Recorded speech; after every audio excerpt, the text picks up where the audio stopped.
Evening, Ukraine is now entering its fourth straight day of this Russian invasion.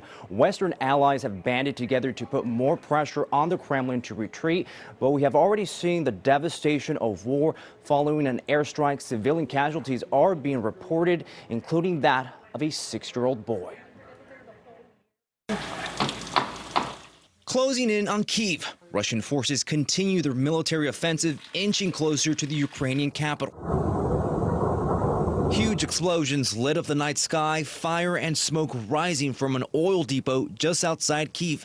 U.S. officials say the Russian military has launched more than 200 missiles throughout the war-torn country.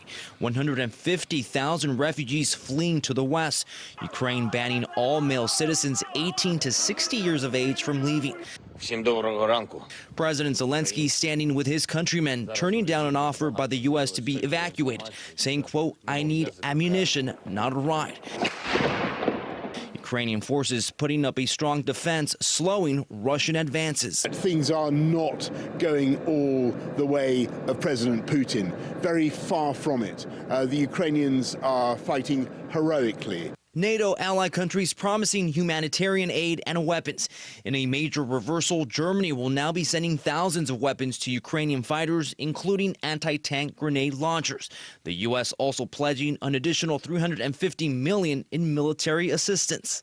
The Russian troops continue the severe shelling of both military infrastructure, but also civilian objects, and civilian objects more and more. On Saturday, the United States joined the United Kingdom and European Union in announcing a new round of financial sanctions. The latest measures intended to cut several Russian banks from the SWIFT international banking system. SWIFT is the world's dominant global interbank payment system. Cutting banks off will stop them from conducting most of their financial transactions worldwide and effectively block Russian exports and imports. The central bank sanctions restrictions target $600 billion in reserves that the Kremlin has at its disposal.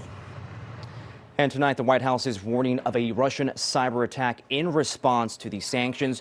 Russia is threatening military and political action if Finland and Sweden were to join NATO.